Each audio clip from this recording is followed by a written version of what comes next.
اور پھر آپ یہ دیکھیں کہ ان کی سنسیئرٹی بھی ہے. دیکھیں کہ جب اولاً انہوں نے نعت گوئی شروع کی تو یہ عروج سے ناواقف تھے، اور پھر انہوں نے باقاعدہ ایک کورس کیا، کوشش کی عروج کو جاننے کی، سیکھنے کی.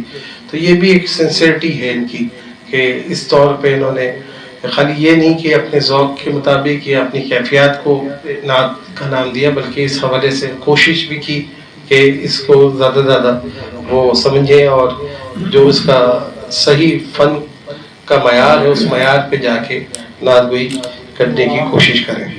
تو علامہ صاحب میں آپ کی طرف آتا ہوں، اور زاہد صاحب کے حوالے سے ہم گفتگو کر رہے ہیں. آپ نے کتاب ابرار بھائی نے PDF کی صورت میں بھیجی تھی، کیونکہ ہمارے پاس کتابیں بھی ان کی چنیدہ ہی موجود ہیں. تو آپ نے جتنا ان کا کلام دیکھا، اس کلام کے اندر آپ نے کیا چیز محسوس کی؟ کہ کیونکہ یہ ماشاءاللہ اہم اسلامیات بھی ہیں، میں ربی بھی ہیں، اور ایک ایسے پیرخانے سے وابستہ ہیں جو یقیناً عشق رسالت مآب کو میں کہہ رہا ہوں، سمجھتا ہوں کہ چاروں عالم پوری دنیا میں پھیلانے میں جسٹس پیر کرم شاہ سری رحمۃ اللہ علیہ کا بڑا ہاتھ ہے. ان کی یہ کتاب ضیاء النبی اور ضیاء القرآن یقیناً ایک ایسی نصاب ہے محبت کا.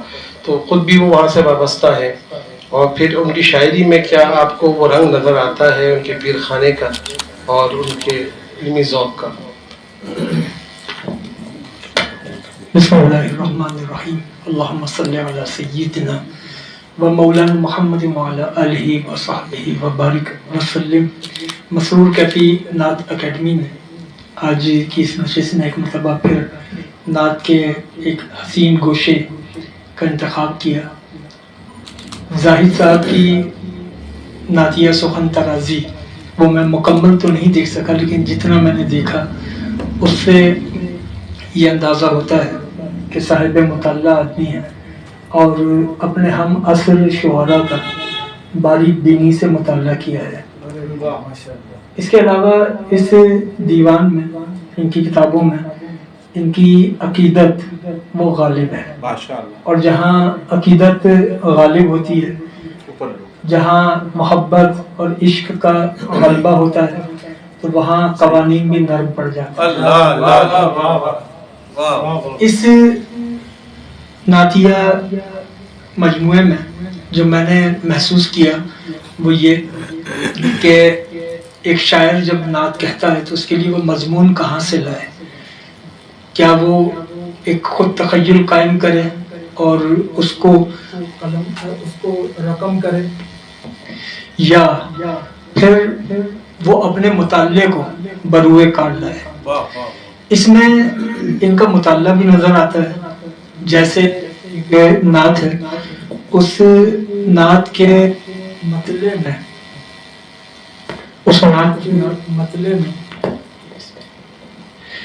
جیسے نعت ہے اس نعت کے مطلع میں انہوں نے مضمون اخذ کیا ہے وہ قرآن کریم کی سورہ آل عمران اور اس کی آیت نمبر 21، جس میں اللہ تعالیٰ نے عالم ارواح کے ایک میثاق کا ذکر کیا. وہ ایک تفصیلی مضمون ہے، میں صرف اشارہ کر رہا ہوں.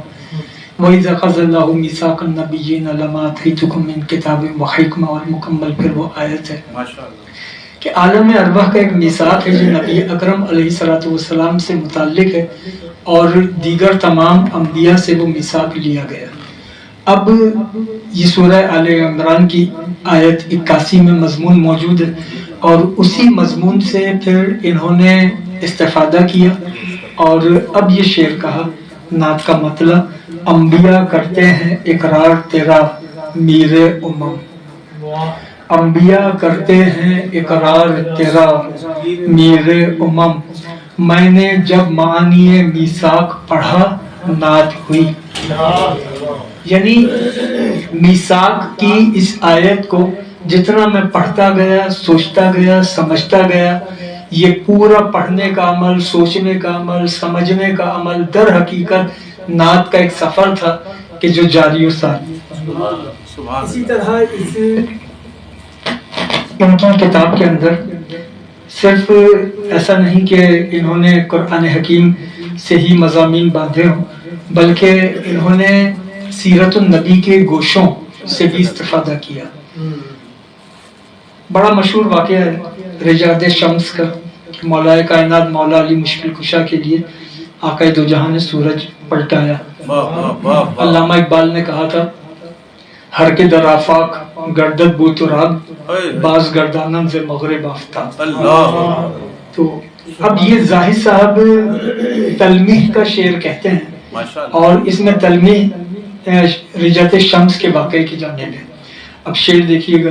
خورشید لوٹ آیا اشارے سے آپ کے, خورشید لوٹ آیا اشارے سے آپ کے, روشن اسی سبب سے صدا آفتاب ہے. کہ یہ سورج کی فرما برداری ہے کہ آج وہ روشن ہے ورنہ جلتا رہتا.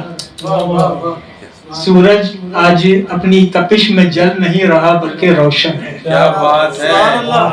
پھر ان کے کلام کے اندر جہاں سیرت سے استفادہ ہے, آیات سے استفادہ ہے, وہاں زبان کا استعمال بھی ہے. زبان کا استعمال یہ ہوتا ہے کہ شعر میں کوئی ایسا رنگ اختیار کیا جائے جو نثر کا ہو لیکن شعر میں وہ آ جائے. یہ استادانہ کام ہوتا ہے. اب وہ جو ایک زبان کا استعمال ہے وہ یامین وارسی صاحب جیسے استاد شاعر یہاں موجود ہیں, یہ اس کا لطف لیں گے.